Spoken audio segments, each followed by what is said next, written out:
ஒரு நாள் இந்த பல்லவனில் திருச்சியிலேருந்து வந்துருந்தேன் சென்னைக்கு. பின்னாடியிருந்து குரல் கேட்டது நம்மாழ்வாரா அப்படின்னு. ஆமாம் அப்படின்னு சொல்லிட்டு யாருன்னு திரும்பினேன். நான் தான் ஏன் பொதுப்பணித்துறையில் என்ஜினியராக வேலை பார்க்குறேன் அப்படின்னு சொன்னார். ஏதாவது சொல்ல வரீங்களான்னு கேட்டேன். ஆமாம், நம்ம முன்னோர்கள் வாழ்ந்த காலத்தில் வேர்ல்டு பேங்க் எல்லாம் கிடையாது. நம்ம ராசாக்கள் அங்கெல்லாம் கடையெல்லாம் வாங்கலை.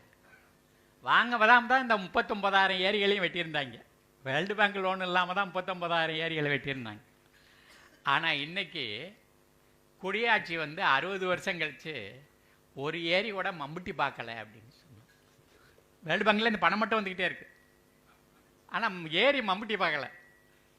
பொதுப்பணித்துறை பொறியாளர்கிட்டேருந்து கிடச்ச செய்தின்னு. அதில் நாட்டில் செய்ய வேண்டிய வேலைகள் நிறையா இருக்குது. இன்னும் கொஞ்சம் விருந்த அளவில் பார்த்தோம்னா ஒரு விஷயத்தை பார்ப்போம். நான் 87 இயற்கை விவசாய பயிற்சிக்கு போனேன். அரவிந்த ஆசிரமத்தை பண்ண 100 ஏக்கர் பண்ணாது. அதில் ஒரு 4 வார பயிற்சியில் இருக்கும்போது அந்த நெதர்லாண்ட்லேருந்து வந்திருந்தவங்க சில விஷயங்களை சொன்னாங்க. ஒரு ஆள் மெர் ஓம்ஜின்னு இந்திய சுற்றுச்சூழல் இயக்கத்தினுடைய டைரக்டர். அவன் சொன்னான், என்ன சொன்னான், இன்னமே தமிழ்நாட்டுக்கு பருவமழையே பெய்யாதுன்னு சொன்னான். இது என்னடா வயசான ஆள் சாபம் கொடுக்கற மாதிரி சொல்கிறாரேன்னு நினச்சா அவன் காரணம் சொல்கிறான்.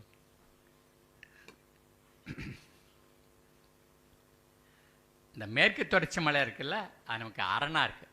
அதை கூட தோழர் சுட்டி காட்டினார். அரணாக இருந்து பிரயோஜனம் இல்லை சரிண்ணா.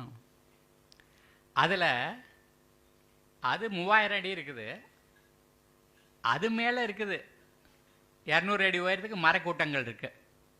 இது ரெண்டுக்கும் பேர்த்து மவுண்டன் எஃபெக்ட்னு பேர். இந்த மவுண்டன் எஃபெக்ட் என்ன பண்ணுதுன்னா, அரபிக்கடல்லேருந்து வர்ற மேகத்தை தடுத்து அது மழையாக மாற்றுது. அந்த மழை மரத்து மேலே விழுந்து கிளை குச்சி எல்லாம் தட்டி அந்த பூமிக்கு வர்ற நேரத்தில் முன்னாடியே அது இலையை கொட்டி அது மெத்த மாதிரி கம்பளம் மாதிரி வச்சுருக்குது. அது மெல்ல வாய் கொப்பளிக்கிற மாதிரி தண்ணி கீழே விழுது. அதை உறிஞ்சி வச்சுக்கிட்டு அந்த வெடிப்பில் கீழே இறக்குது. அதான் மழை காலம் முடிஞ்ச பிறகு ஆற்றுல தண்ணியாக வருது. தமிழ்நாட்டில் மழை கிடையாது, தென்மேற்கு பருவமழை. அப்போ மழையில் பெற மழை தான் வெடிப்புக்குள்ளே போய் ஆற்றுல தண்ணியாக வருது. அதை வச்சுக்கிட்டு தான் அவங்க விவசாயம் பண்ணணும். நம்ம வரலாற்று புத்தகத்தில் படிச்சிருக்கோம், நிறைய பேர் பரீட்சை எழுதியிருப்பீங்கன்னு நினைக்கிறேன்.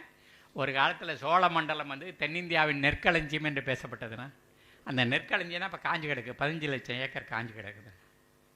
அதை விவசாயம் பண்ணவெல்லாம் தற்கொலை பண்ணிட்டு கிடக்கலாம். என்ன நடந்ததுன்னா, மெர்ரியம்ஜி கணக்குப்படி 1900 வெள்ளைக்காரங்க மரங்களை வெட்ட ஆரம்பித்தாங்க.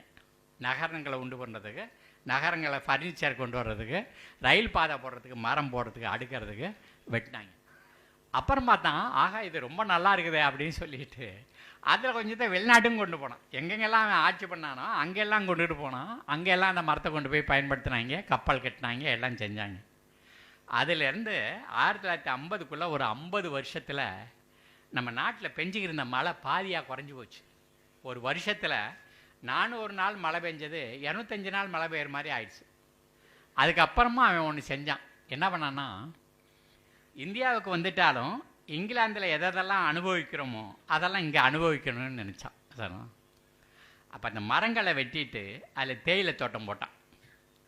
அதில் தேயிலை தோட்டம் நம்ம இடுப்பு உயரத்துக்கு இருக்குது. உருளைக்கிழங்கு செடி ஒரு முளை உயரத்தில் இருக்குது. முட்டைக்கோசு ஒரு ஜான் உயரத்தில் இருக்குது. இதெல்லாம் எப்படி அரபிக்கடல்லேருந்து வர மேகத்தை தனியாக மாற்றும்? ஆகையினால hereafter you won't get an monsoon ரெயின்ஸ்னு சொன்னான், மெர்ரோம்ஜி சொன்னான்.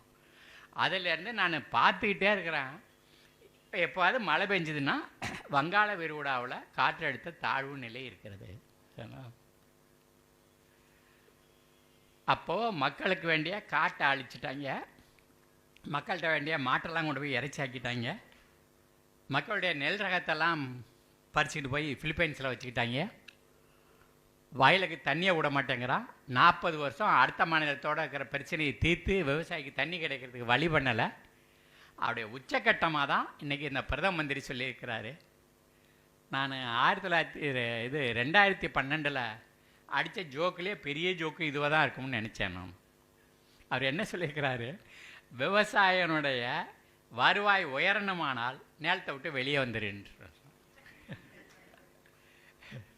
ஏயா நிலத்தை விட்டு வெளியே வரும்போது தான் அவன் விவசாயியாக இருக்க மாட்டானே.